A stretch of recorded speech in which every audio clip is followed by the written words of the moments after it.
मैंने एक अनाथ लड़की से शादी की। उसकी एक 14 साल की बहन थी। मेरी पत्नी के साथ उसकी बहन भी विदा होकर चली आई थी, लेकिन उसकी बहन पूरे दिन मेरी पत्नी के साथ चिपकी रहती। मुझे उस पर बहुत गुस्सा आता क्योंकि वह रात को भी हमारे कमरे में ही सोती थी। एक दिन मैंने बीवी पर गुस्सा किया और जब रात में उसकी बहन कमरे में आई तो ज़बरदस्ती दूसरे कमरे में बंद कर दिया, और जब वापस लौट आया तो जान निकल गई, क्योंकि वहाँ तो जब मैं कमरे में आया तो बहुत खुश था। मैंने मुंह दिखाई के लिए कीमती तोहफ़ा ख़रीदा था, लेकिन एक प्यार भरा तोहफ़ा भी लिया था। मैं गजरे ख़रीद लाया था क्योंकि मुझे पता था कि लड़कियां ऐसे तोहफ़ा पाकर खुश हो जाती हैं। जैसे ही मैंने अपने कमरे का दरवाज़ा खोला तो मैं चौंक गया। सामने का नज़ारा बेहद। मेरी बीवी की 14 साल की बहन उसके साथ चिपक कर बैठी हुई थी और लगातार रो रही थी। यह रोना कोई सामान्य रोना नहीं था, वह तो ज़ोर-ज़ोर से लगातार रोए जा रही थी। मुझे देखकर मानवी परेशान हो गई थी। उसने अपनी बहन को डांटकर चुप कर दिया था।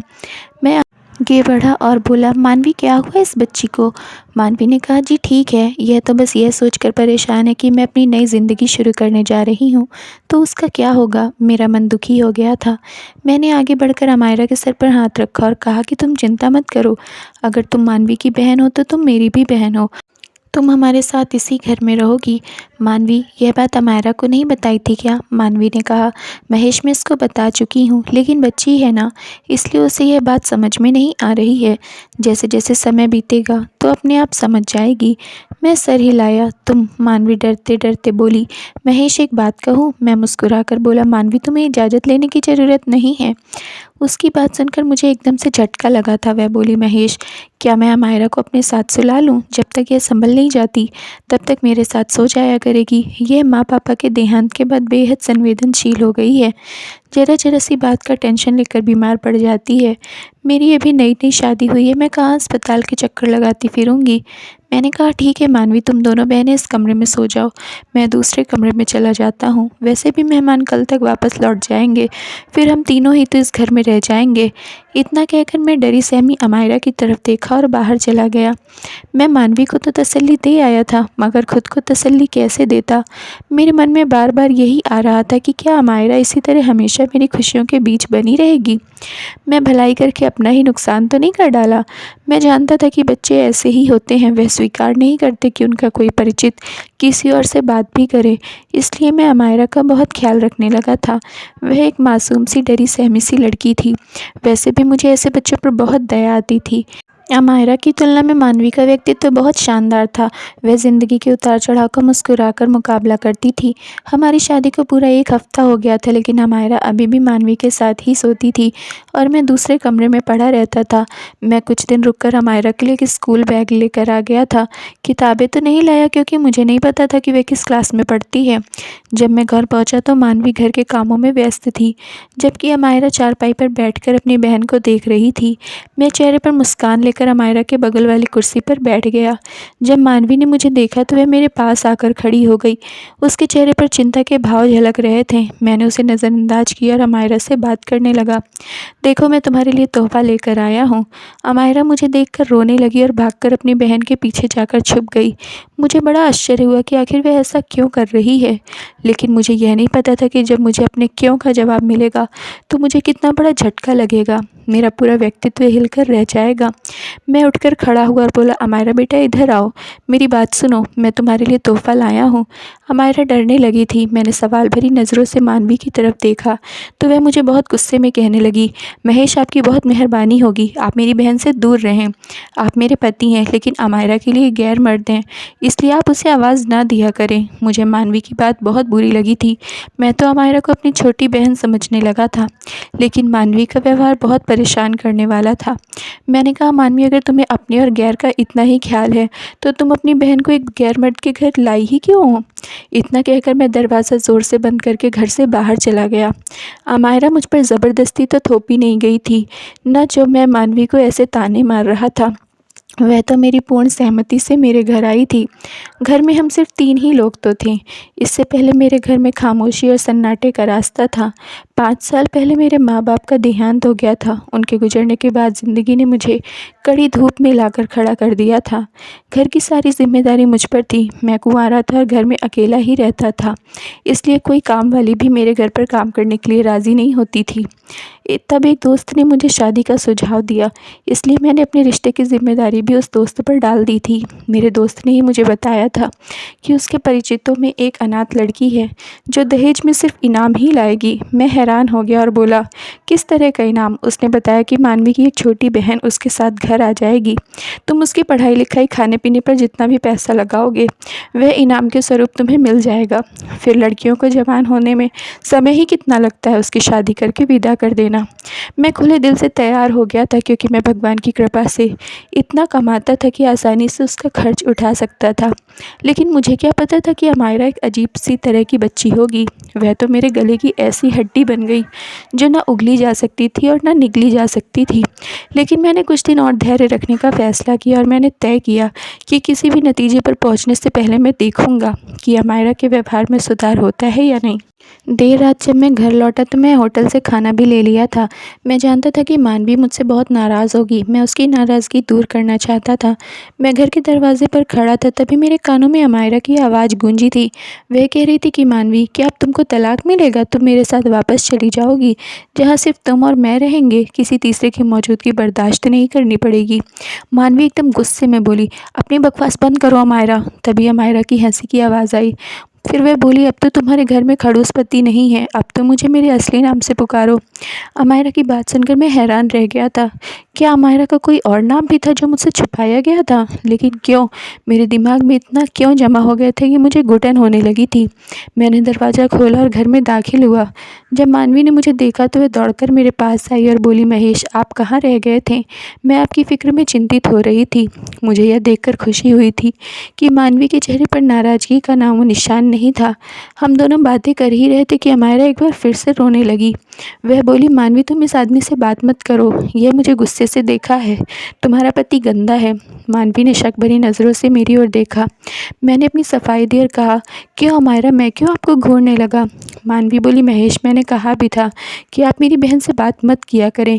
इतना कहकर वह अमायरा को हाथ से पकड़ कर के कमरे में ले गई और मैं आंगन में इतना सा मुंह बनाकर खड़ा रह गया था। कुछ ना कुछ तो गड़बड़ ज़रूर थी। मैं तो इन सबको अमायरा का बचपना समझकर बैठा था, लेकिन यहाँ तो कहानी कुछ और ही थी। मेरे दिल में शक का बीज उग चुका था और मैंने सोच लिया था कि अगर मैं मानवी के साथ सख्ती करूँगा तो यह खुद ही अपने राज खोल देगी। सुबह मानवी रोज़ की तरह नाश्ता बना रही थी, तभी अचानक रुक गई और बोली, महेश, तुम अमायरा के लिए स्कूल बैग क्यों लाए थे? मैं मानवी के कल के व्यवहार से थोड़ा दुखी था, इसलिए छोटा सा जवाब देते हुए कहा, मैं चाहता था कि अमायरा अपनी पढ़ाई जारी रखे। मानवी ने हंसते हुए कहा, कौन सी पढ़ाई? अमायरा ने तो स्कूल का मुंह तक नहीं देखा। इसे पढ़ाई में कोई दिलचस्पी नहीं थी, इसलिए हमने इसका स्कूल में दाखिला नहीं करवाया था। मुझे मानवी की बात अच्छी नहीं लगी थी, लेकिन मेरा मूड पहले से ही ख़राब था, इसलिए मैं किसी तरह की बहस में नहीं पड़ना चाहता था। मैंने नाश्ता ख़त्म किया और ऑफ़िस के लिए निकल गया, लेकिन अमायरा की मौजूदगी मुझे खटक रही थी। उसकी अजीबोगरीब हरकतें, मुझे देखते ही रोने लगना और फिर मेरे और मानवी के तलाक पर खुश होना, यह सब क्या था? अमायरा कोई छोटी बच्ची तो नहीं थी, वह पूरे 14 साल की थी। इस उम्र में तो लड़कियां बहुत समझदार और होशियार होती हैं। यकीनन यह मामला उतना सीधा नहीं था जितना मुझे लग रहा था। शाम को भी अमायरा मुझे देखकर अजीब हरकतें करने लगी थी। मैं मानवी से बात करने लगा तो वह उसका हाथ पकड़कर कमरे में ले गई। थोड़ी देर बाद मानवी कमरे से बाहर निकली और बोली, महेश, आप खाना खाकर अपने कमरे में चले जाएंगे तो हम दोनों बहनें भी आकर खाना खा लेंगे। अमायरा ज़िद कर रही है कि आप जब तक बाहर बैठे हैं तब तक वह बाहर नहीं निकलेगी। मुझे गुस्सा तो बहुत आया, लेकिन मैं खुद पर काबू किया और बोला, ठीक है अमायरा, बाद में खाना खा लेगी, लेकिन कम से कम तुम तो मेरे साथ आकर बैठो, मेरे साथ खाना खाओ। मानवी के जवाब ने मेरे अंदर आग लगा दी थी। वह बोली, महेश, आपको तो पता है ना कि अमायरा कितनी ज़िद्दी ज़िद्दी है, घर में तूफ़ान खड़ा कर देगी, इसलिए आप मेरी विनती स्वीकार करें। इतना कहकर मानवी कमरे में चली गई थी। अब मैं अपने आपे से बाहर हो चुका था। मैं खुद पर काबू न कर सकूं और कमरे की तरफ बढ़ा। मानवी की आवाज़ आ रही थी, वह अमायरा को कोस रही थी। वह कह रही थी, अमायरा काश कि मम्मी पापा के साथ तुम भी मर जाती, कम से कम मेरी ज़िंदगी तो नरक ना बनती, ना जाने तुम मेरे किस गुनाह की सज़ा हो। मैं दरवाज़ा खोलकर अंदर चला गया था और अमायरा की कलाई पकड़कर बाहर खींचता हुआ लेकर आ गया। मानवी भी हैरान हो गई थी। वह हमारे पीछे भागी थी और बोली, महेश ये आप क्या कर रहे हैं? छोड़ दो मेरी बहन को। आप होश में तो हैं, लेकिन सच तो यह था कि मुझे बिल्कुल भी होश नहीं था। अगर होश में होता तो क्या यह सब करता? मैं अमायरा को एक अलग कमरे में बंद कर दिया था और मानवी का हाथ पकड़कर उसे अपने कमरे में ले आया था। मैं बोला, मुझे सच सच बता दो कि तुम्हारी बहन ये सब क्यों करती है? मानवी का चेहरा पीला पड़ गया था। वह लगातार रोती जा रही थी। वह बोली, आपको भगवान की कसम है महेश, मेरी बहन को छोड़ दो, फिर डर के मारे मर जाएगी। वह मेरे बिना एक रात तो क्या एक पल भी नहीं रह सकती। मैं चिल्लाकर बोला, क्यों? आजकल के छोटे बच्चे भी अपनी माँ के बिना रह लेते हैं। ये किस तरह का बहनचारा है कि तुम्हारी बहन तुम्हारा साया ही बन गई है?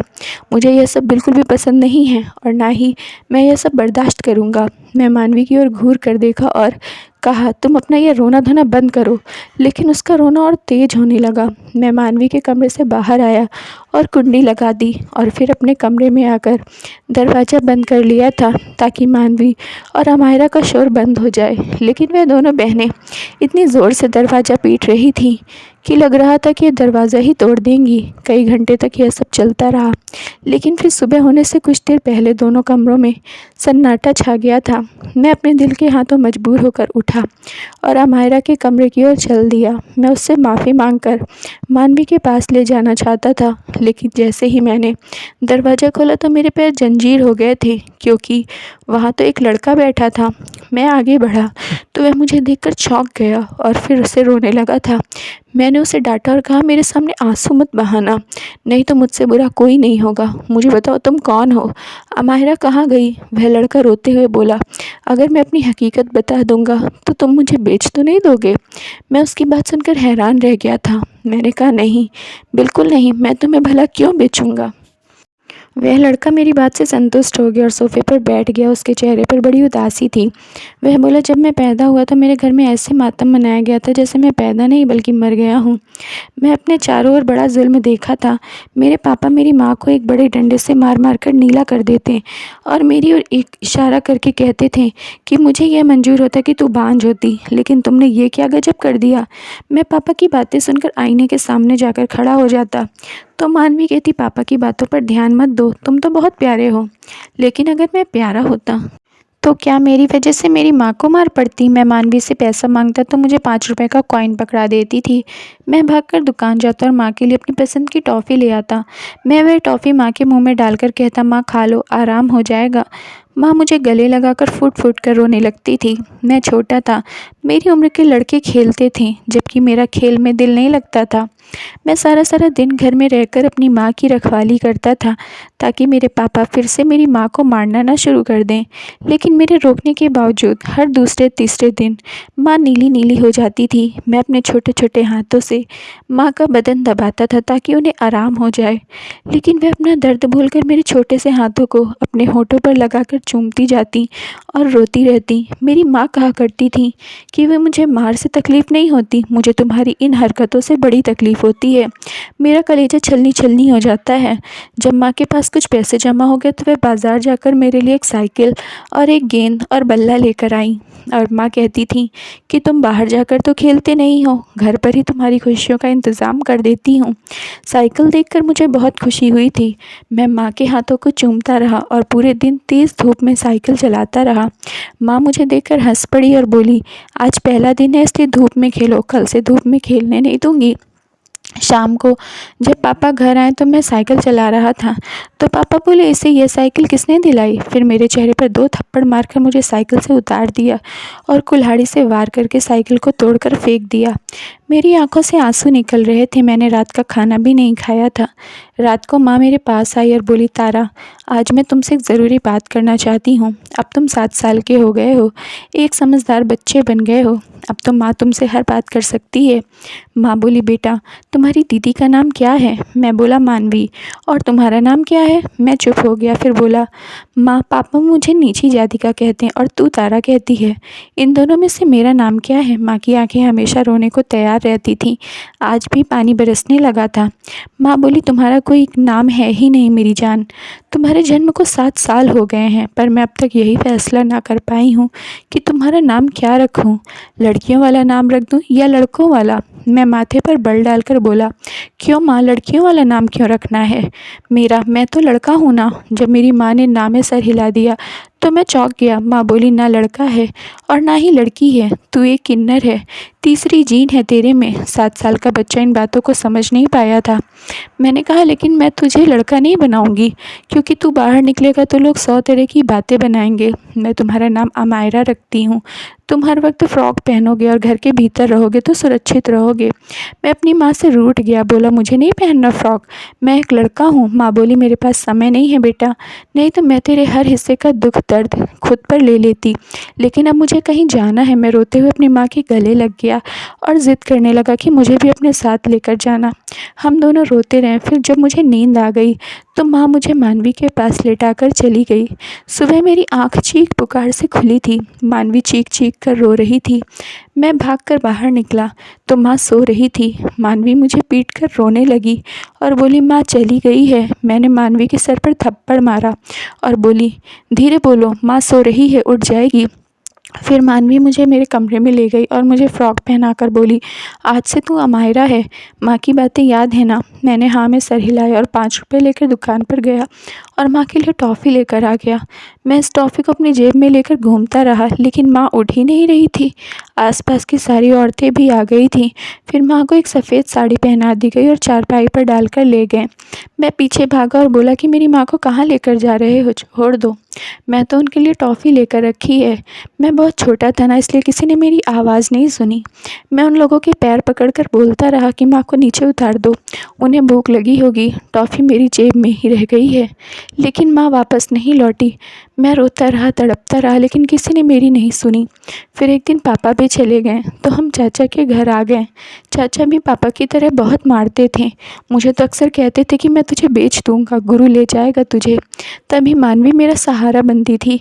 चाचा तुम्हारी ही उम्र का बेटा था, वह मुझे कहता था, तुम किन्नर हो, नाच कर दिखाओ।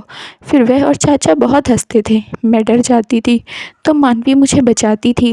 फिर मानवी की शादी आपसे हुई। आपकी तरफ देखकर भी मुझे डर लगता था कि कहीं आप मुझे गुरु के पास ना भेज दो। मानवी कहती थी कि आप अच्छे हैं, आप ऐसा नहीं करेंगे, लेकिन डर मेरे दिल के अंदर पकड़ कर बैठ गया है। अब आपको सब कुछ मालूम हो गया, मुझे बता दीजिए, मुझे अकेले कमरे में तो नहीं बंद करेंगे ना? मेरा चेहरा आंसुओं से भीगा हुआ था। मैं जल्दी से उठकर बाहर की तरफ गया और मानवी के कमरे का दरवाज़ा खोल दिया। उसके कदमों में बैठकर माफ़ी मांगने लगा। वह भी रो रही थी, लेकिन बोली, माफ़ी किस बात की? आपने तो हम बेसहारों को सहारा दिया। फिर मैं और मानवी अमायरा को मनोचिकित्सक डॉक्टर के पास लेकर जाने लगे थे। उसके दिमाग से बचपन की यादें निकालना बहुत मुश्किल था। मैंने उसकी पढ़ाई भी शुरू करवा दी थी। अब मानवी और मैं एक खुशहाल जीवन की शुरुआत कर चुके हैं। अमायरा भी अपनी ज़िंदगी में लौट रही है। मैंने उसका भविष्य उज्जवल बनाने का स्वयं से वादा किया है। Thank you friends. अगर आप लोगों की स्टोरी पसंद आई तो प्लीज़ लाइक कर दीजिए और चैनल को